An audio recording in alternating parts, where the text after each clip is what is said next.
कृष्ण और संत रविदास जी। वाराणसी की पावन नगरी, गंगा किनारे बसे घाट, मंदिर में बजते घंटे और गलियों में गुजरते भजन। इन्हीं गलियों में एक साधारण सा घर था जहाँ एक मुची का बेटा जन्म लेता है। उनका नाम रखा जाता है रविदास। जन्म से ही उनका मन भक्ति में डमा रहता। जूते बनाने का कार्य करते हुए भी उनका मन भगवान के ध्यान में डूबा रहता। लोग कहते, रविदास तो जन्म से चमार है, भक्ति तेरे बस की नहीं। वो मुस्कुराकर जवाब देते, भक्ति का कोई जाति, रंग या रूप नहीं, भक्ति तो आत्मा का आभूषण है। एक रात जब रविदास जी गंगा किनारे ध्यान कर रहे थे, एक दिव्य प्रकाश उनके सामने प्रकट हुआ। वो कोई साधारण ज्योति नहीं थी, वह स्वयं भगवान विष्णु का तेज था। उस प्रकाश से एक मधुर स्वर आया, रविदास, तेरी भक्ति ने त्रिकाल को छू लिया, जल्द ही तू मुझसे मिलेगा। रविदास जी ने आंखें खोली। चारों ओर शांति थी और उनके हृदय में एक गूंज बन रही थी, मुझसे मिलेगा, इसका अर्थ क्या है? दिन बीते। एक सुबह बनारस के घाटों पर एक नील वस्त्रधारी, पीतांबर पहने मुरलीधारी युवक आया। उसके चेहरे पर अद्भुत आभा थी, तेज था, आंखों में अनंत प्रेम। वो धीरे धीरे रविदास जी के दुकान तक पहुंच गया और बोला, भाई क्या मेरे लिए एक जोड़ी जूते बना सकते हो? रविदास जी ने ऊपर देखे, कहा, जूते तो बना दूंगा, पर पहले बैठो, थक गए होंगे। जब उसने ऊपर देखा तो उसकी आंख और सांस रुक गई। वो चेहरा वही था जो उन्होंने ध्यान में देखा था, वही जिसे उसके हृदय में सदियों से पूजा करते थे। रविदास जी के हाथ कांपने लगे। प्रभु, आप मेरे घर, मेरी दुकान पर। कृष्ण मुस्कुराए, रविदास, तेरी भक्ति ने मुझे खींच लिया। मैं द्वारका से चलाकर तेरे पास आया हूँ। मैं तेरा ग्राहक नहीं, तेरा मित्र हूँ। रविदास जी ने कहा, मित्र तो संसार में बहुत होते हैं, पर आत्मा के मित्र बन जाए वही सच्चे होते हैं। कृष्ण बोले, आज मैं तेरे संग बैठूंगा, तेरा कार्य करूंगा और देखूंगा कि सेवा में कितना आनंद मिलता है। कृष्ण ने जूते बनाने में उनकी मदद की। दोनों ने साथ में चमड़ा काटा, सुई पिरोई और जूते सिले। रविदास जी ने पूछा, प्रभु, क्या आपको ये काम कठिन नहीं लगता?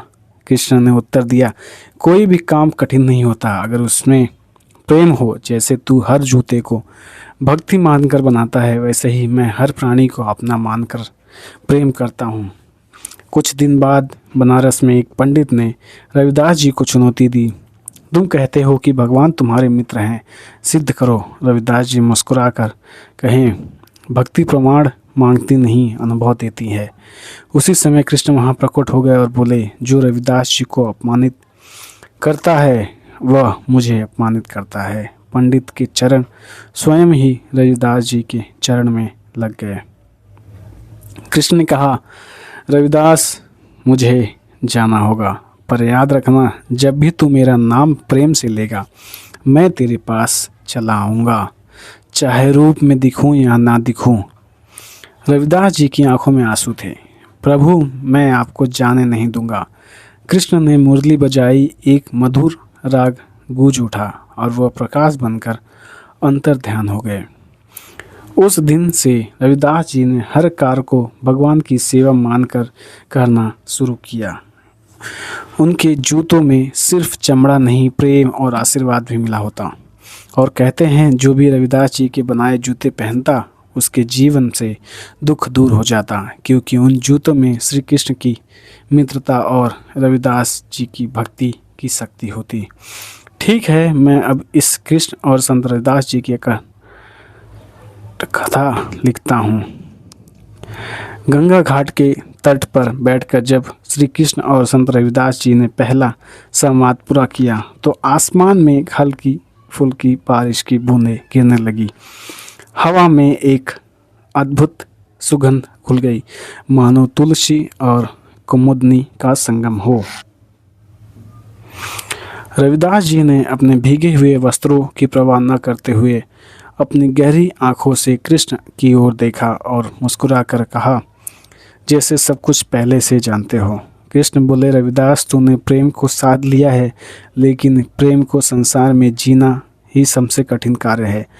लोग तुझे जाति, काम और रूप से तौलेंगे, पर तेरा मन हर क्षण मेरे चरणों में हो तो तुझे कोई छू भी नहीं सकता। रविदास जी ने धीमे स्वर में कहा, प्रभु प्रेम तो सहज है, कठिन तो मनुष्य के बनाए बंधन है।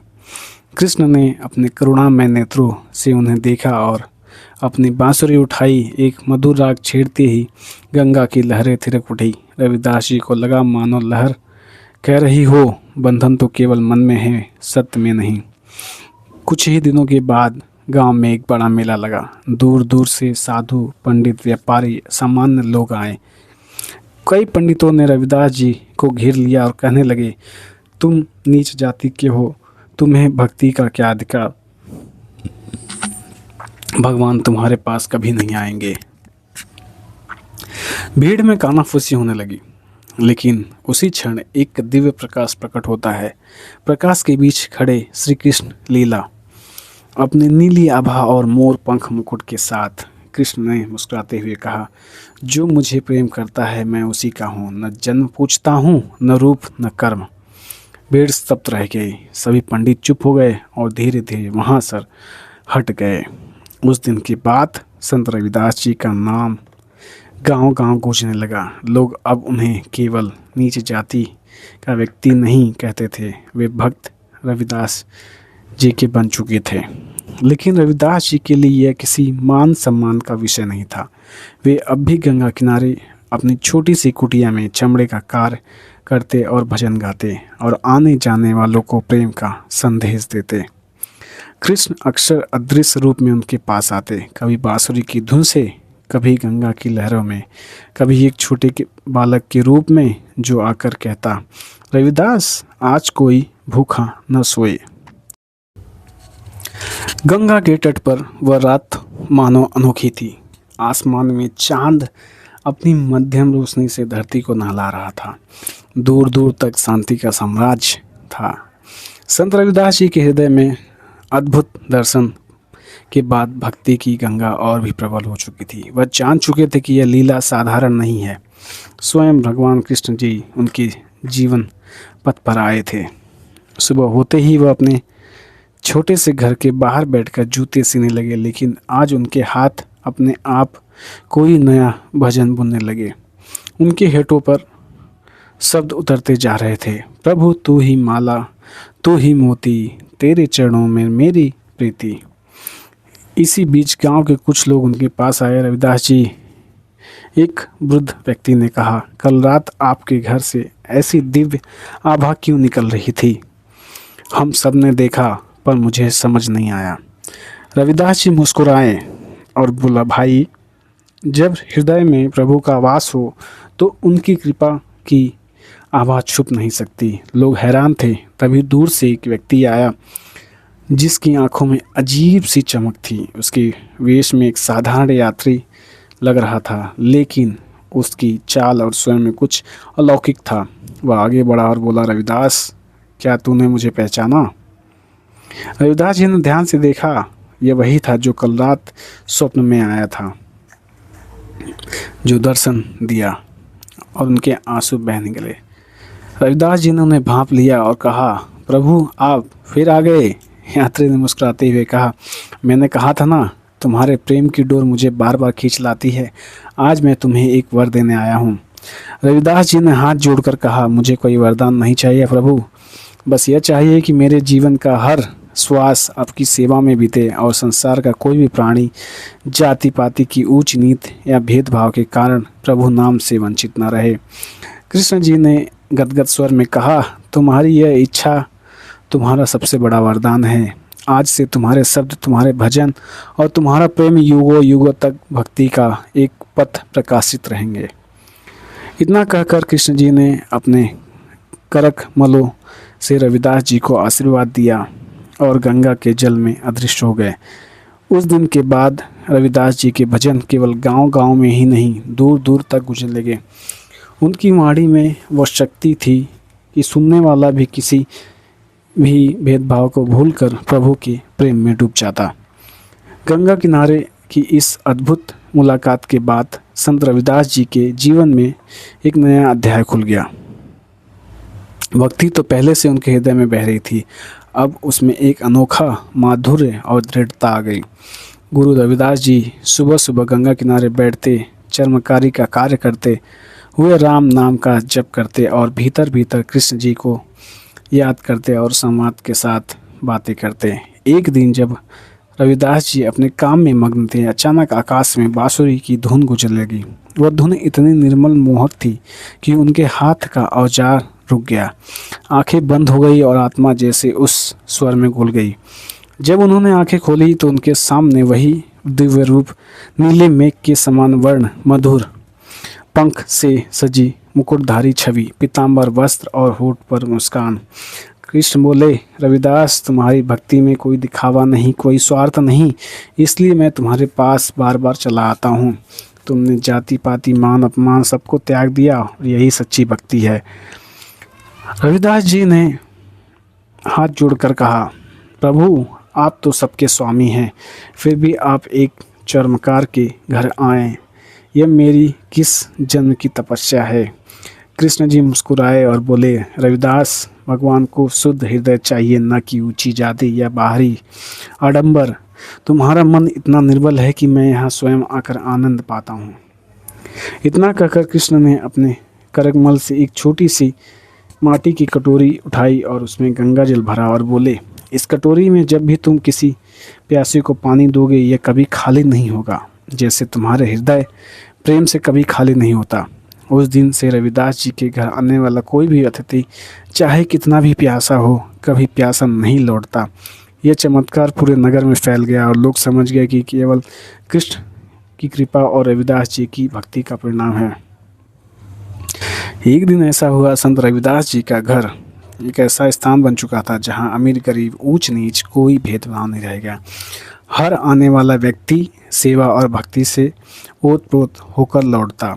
लेकिन समाज के कुछ लोग इस बात को सहन नहीं कर पा रहे थे। वे कहते थे कि एक चर्मकार के यहाँ भगवान कैसे आ सकते हैं, और आव भाव बिना देखे कुछ भी कह सकते थे। एक दिन कुछ पंडित और धनी व्यापारी रविदास जी के पास आए और बोले, तुम अपने चर्मकारी के काम में लगे रहो, लेकिन हमें ज्ञान मत दो, तुम्हारी भक्ति को हम नहीं मानते। रविदास जी शांत मन और मुस्कान के साथ बोले, भक्ति का कोई रास्ता नहीं होता, भक्ति का रास्ता सबके लिए खुला है। जैसे सूरज की किरणें सबको समान रूप से मिलती है। वे लोग आग बबूला हो गए, क्रोधित हो गए।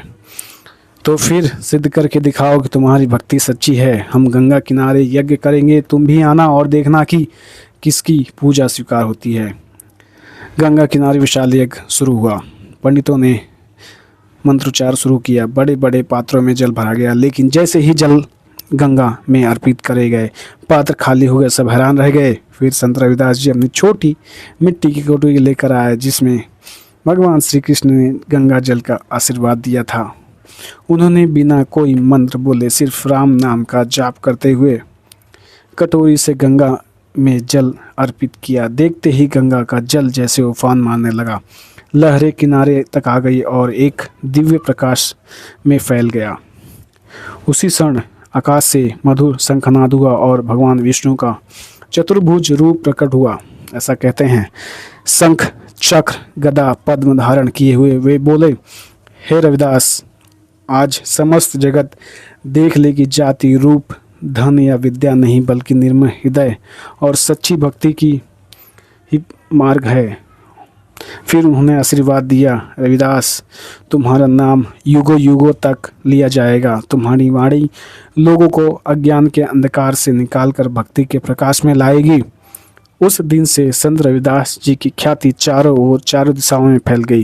राजा महाराजा, संत फकीर, आम जन सब उनके चरणों में बैठकर भक्ति का अमृत पीने लगे और गंगा किनारे वह मिट्टी की कटोरी आज भी भक्ति और भगवान कृष्ण का प्रतीक बनी हुई है।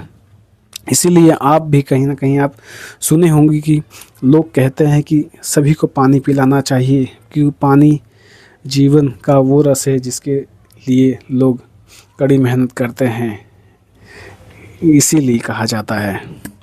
तो ये छोटी सी कहानी आपको कैसी लगी कमेंट करके ज़रूर बताएं, और ऐसी ही कहानियाँ देखने के लिए चैनल को सब्सक्राइब करना ना भूलें। धन्यवाद। जय हिंद।